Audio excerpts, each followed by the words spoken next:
Hi YouTube, it's Evan, and I'm here today with my husband Red. He's actually going to be recording today, but we're going to be showing you guys how to make a loose incense for the Lammas celebration. So without further ado, let's just get into it really quick. Let's start off down here on our working tray. And the order that you're going to want to make your incense is your resins and gums, woods, herbs and flowers, and oils very last. So with the gums and resins, we have frankincense. I'll even open this too so you guys can see. Might be kind of hard. Yeah, and you can find really big chunks of these. These are actually called frankincense tears because they're small and they're kind of broken down. Right here you have white willow. This is thyme and mint. Some rose. And over here is blue vervain. And all the way over here, we also have some dried blue and white sage as well as some wildflowers from the property we own. And for the oils, we have bay, yarrow, and basil. So, quick question. Yeah. Are any of these materials we're going to use for the incense toxic or not good to breathe in or real thick or anything like that? Yarrow in particular, if in large quantities, actually is toxic, so that's actually a really good question that you asked. But also sage, people do have several different allergies to some of these oils, resins, and herbs that we are going to be using. So a note of caution, know what you're using before you use it, because yes, in fact, some herbs and concoctions together can be toxic. So, alright. Let's just start off over here with what you're going to need. We have several mortar and pestles. This is my husband's, and this is mine, little tiny one. And then you're also going to need a little droplet thing for the oils. And if you don't have one of these, you can just use a straw and just like cap the top of it and then just kind of pull it up and do a dip that way. And if you have a mini food processor like this one I just use for making incense, that's fine. You can use a coffee grinder too.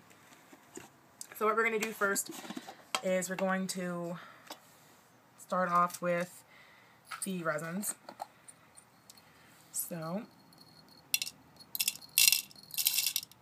and you're going to want to do, I don't know, how much did you say that would be? Like measurement wise, like teaspoon? Probably like a teaspoon. Like a teaspoon. That's what it looks like. And then you're going to want to cap this, make sure it's on firmly, and just kind of pulsate. Don't ever just let it go. Just don't ever just like let it rip, because that's kind of mean to the herbs. It's like savagely tearing them apart. So just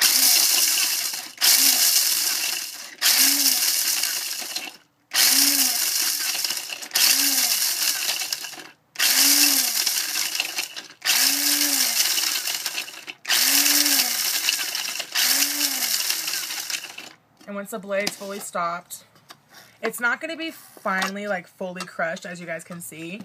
So that's why we're going to put it in the mortar and the pestle, as you guys can see there. I wish you guys could smell this. I know, it already smells really good. I don't even know how to explain the scent of frankincense. It smells kind of like rain to me, like rain on like tree bark. It reminds me of a spiritual shop. Like a metaphysical store? Always. Yeah. My witchachino is not going on. There we go. So, I'm just kind of crush it up. And you're going to want to make this to be kind of powderized. You don't want it to be very chunky or else it's not going to burn right. And the reason why you're doing it in this order is you're going to want to do your gums first, because that's going to be your base.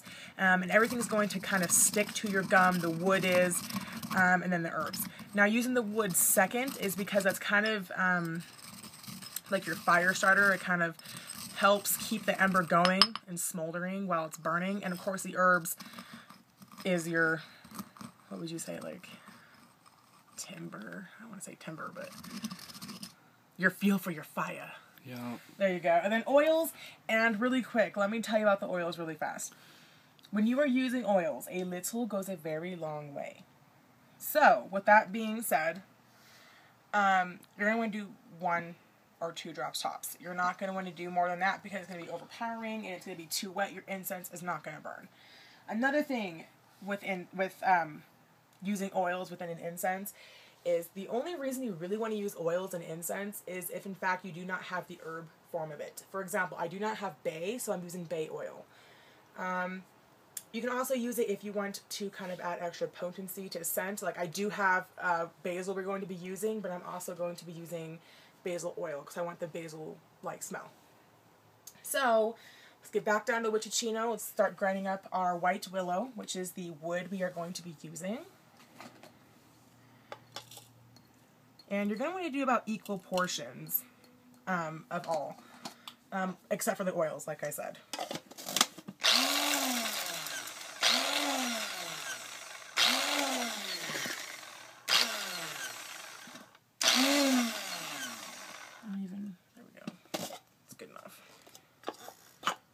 Wood is really hard to kind of break down, so it's more of a manual kind of process.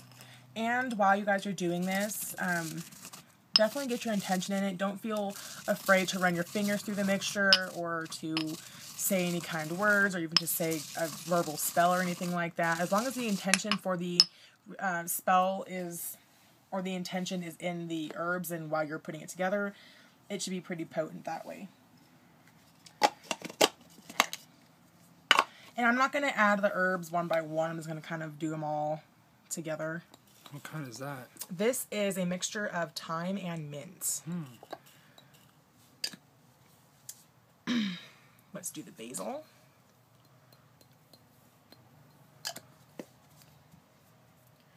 Some blue vervain. If you don't have blue vervain, if you have any vervain, that's fine. Blue is just the kind I have on hand right now. Like I said, you do not have to absolutely have it though. And some poppy seeds.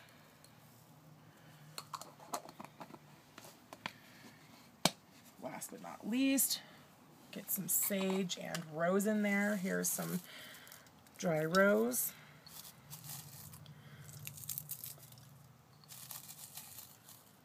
And if you guys are wondering why I'm using the herbs and stuff that I am using, they are actually herbs and oils and woods and gums and things like that associated with the actual holiday of Lahusna and Lammas.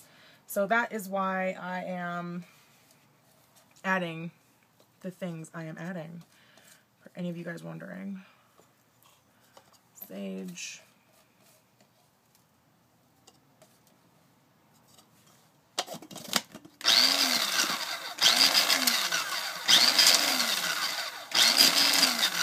And you're going to want the herbs to be not necessarily powderized, but pretty finely chopped, I guess.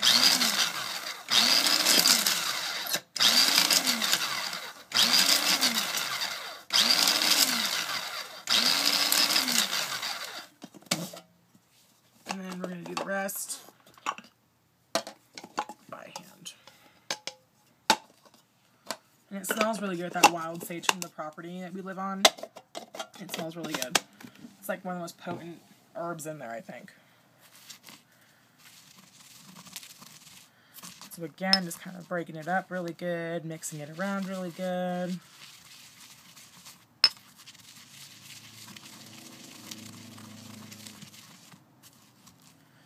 And like I said, I'm also going to just lightly run my fingers through it, make sure there's no really big sharp pieces in there, and also to get my intention for a happy harvest and the beginning of fall and welcoming back the Oak King.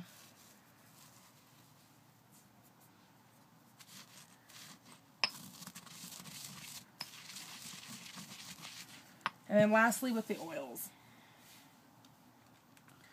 We're going to go in with the basil and we're just going to put in 1, 2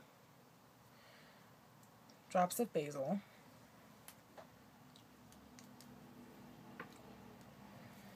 Now we're going to go with the bay. And do the same thing with the bay, about 1 drop of bay. Well, that's dark. It's very dark. It's like an amber color. It's like a dark lager color, if y'all are beer drinkers. Which I actually have a lot of minors on my page. Teens.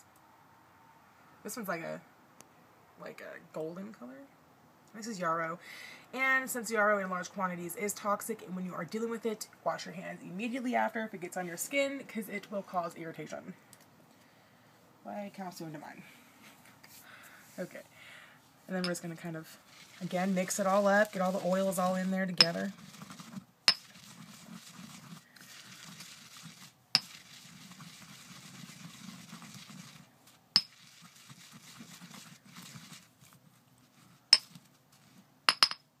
And that's kind of what you want it to look like. Very nice and powdery. Powdery, fine. You can still see little pieces of the pink flowers that were in there. So it's very rustic, very fine looking. So now, to show you guys how to light the loose incense, we are going to be lighting it up in my cauldron. So let's get that down. It's actually up there if you want to grab it super quickly. You can take those guys with you.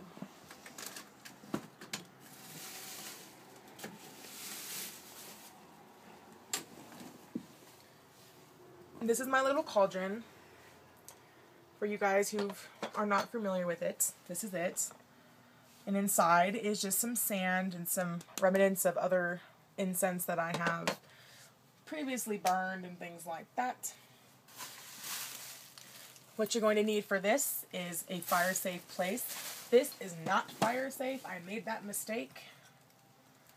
So I just use the back of the mirror. Like so. You're also going to be needing hookah coals. If you guys don't know what hookah coals are, let me get my tongs. I'll show you guys.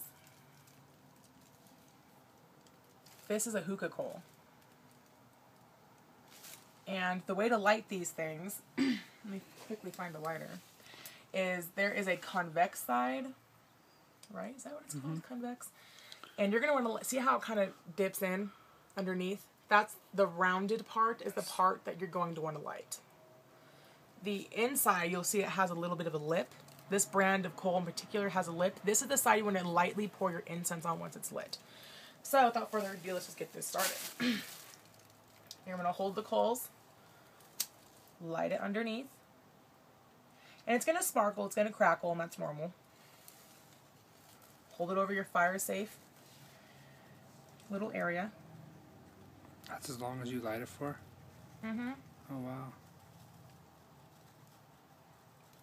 Yeah, and some of the coals you do have to kind of like hold the flame to them a little bit longer, but see how it's crackling and sparkling? That's what you're going to want. I can feel the heat coming off of it already. Yeah. And the way to check a coal when it's done crackling like that is blow on it like this. See the ember? Mm-hmm. That's how you know it's good. Lightly place it in your sand. At small increments at a time, lightly add some incense. Just like that. And if you have a feather, you can kind of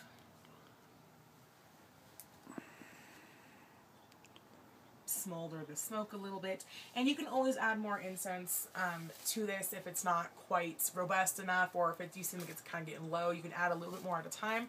But it's always best to kind of start off with a little bit of incense, because if you put too much, it's going to just kind of smother the coal and it's just going to go out. But yeah, this is our Lammas incense. We're going to be throwing this into our bonfire tomorrow night with our circle, and we're really excited about it. How about you guys comment below and tell me some cool things that you guys are going to do for the holiday, and some cool traditions that you guys follow, or things that you guys want to try doing. I'd be really excited to find out. But thank you guys so much for staying with us and learning about making loose incense, about Lammas and things like that. And don't forget to subscribe and like and comment. If you guys have any questions or any video requests, you can feel free to comment below, or you can inbox me, or you can even use my private email, which is all lowercase, evan.rose@gmail.com, and I'll get back to you as soon as I can. But until then, we wish you all lots of light, love, and blessings, and we'll see you next time.